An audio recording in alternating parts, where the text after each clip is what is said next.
Primeiro, Gabi, vamos lembrar aqui para os nossos ouvintes, nossos internautas, o que vem a ser uma pandemia. Você aí conseguiu entender quando que se dá esse nome de pandemia? O que é uma pandemia? Por quê? Ou quando que uma doença recebe esse incômodo título? Né? É importante esclarecer realmente, porque tem pandemia, epidemia, até para que a gente possa entender e aí fazer essa associação que a gente está querendo fazer hoje. Pois é, Gabi, pois é. Uma pandemia, gente, é quando uma doença, ela atinge uma quantidade de pessoas que é grande, que é súbita e que está fora da previsão, está fora do que era esperado, até porque normalmente uma pandemia se refere a uma doença nova, mas não quer dizer que uma pandemia só se dá quando a doença é nova. O que caracteriza uma pandemia é a ausência do controle, é quando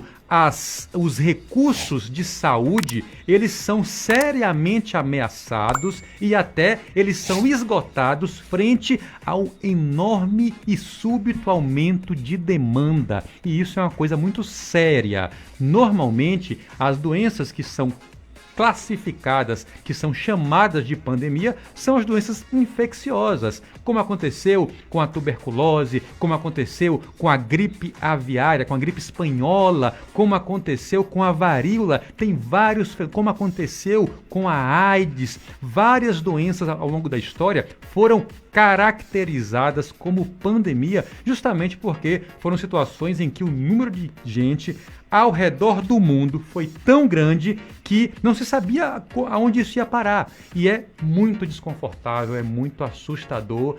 Todos nós aqui que estamos vivos hoje não tínhamos a experiência de ter vivido ao vivo e a cores uma pandemia. Hoje podemos dizer que temos essa experiência e vocês são prova aí como isso foi doloroso, como isso foi ruim, muitas perdas, né? Eu estava vendo ontem ainda a atualização dos números, mais de 30 milhões de casos no Brasil ao longo desses 2 anos de pandemia, mais de 650 mil mortos por causa só da Covid. Eu lembro que no começo dessa história se discutia se os números de mortos chegariam a 50 mil e já achando que 50 mil mortos por Covid seria uma coisa absurdamente alta. E era realmente, olha, nós passamos de 10 vezes mais o número que a gente imaginava como já sendo um número ruim.